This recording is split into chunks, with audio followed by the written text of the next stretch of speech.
c'est vraiment un sujet qui, évidemment, vous tient à cœur, nous tient à cœur, et c'est un sujet dont la prévalence, la diffusion et l'importance sont de mieux en mieux connues, reconnues. On va mettre à la disposition des entreprises des outils pour créer de la valeur, pour moins dépenser, pour mieux produire, pour moins dépenser d'énergie, pour moins polluer la planète. Enfin, dans à peu près tous les champs de l'activité économique, on peut aller plus loin. Souveraineté, expérimentation et partage. Et on retrouve ces trois notions dans les recommandations que vous faites dans ce livre blanc et c'est ce type de travaux qui va nous permettre d'avancer. Pour pouvoir réussir des projets d'intelligence artificielle, il faut s'assurer qu'il y a une bonne concertation et un bon travail qui se passe entre les différentes équipes, que ce soit sur la partie analytics, le SI ou les responsables métiers qui doivent en effet pousser et contribuer au projet. En fait, c'est sur le terrain que vous arriverez à mieux percevoir l'impact de cette hybridation de la technologie avec les métiers. Par exemple, pour la beauté, c'est Modiface, c'est la possibilité d'essayer en fait aujourd'hui différentes teintes pour vos cheveux, différents maquillages pour le visage. C'est pas uniquement l'optimisation de l'administration des affaires, c'est aussi des nouveaux services qui sont très présents dans votre vie quotidienne.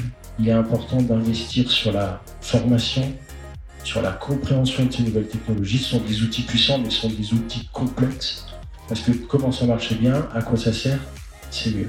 Il y a un concurrent qui a racheté une société chinoise pour rattraper son retard technologique. C'est passionnant ce genre de projet, à la fois techniquement, mais aussi parce qu'il y a un enjeu métier extrêmement fort, qui est l'avenir d'une boîte et sa compétitivité. C'est un écosystème fragmenté, qui a besoin de connaissances, qui a besoin d'échanges, qui a besoin de partage. On constitue un réseau qui sera en fait l'écosystème de recherche national en intelligence artificielle, qui s'accroche d'ailleurs également à un ensemble d'initiatives européennes. Et dans ce réseau, il est également important qu'il y ait des contacts avec les entreprises. Je pense qu'il y a une demande énorme de la part des entreprises sur à la fois, c'est-à-dire en parallèle, mener des prestations avec un retour sur investissement qui est clair à horizon fixé, en parallèle de projets beaucoup plus long terme, chers, donations, ça c'est ce qu'on fait de façon très courante aujourd'hui. C'est, je pense, un des défis en réalité, c'est qu'on arrive à former des gens qui ont un cerveau qui est capable de fonctionner dans ces deux modes, le mode business et le mode recherche.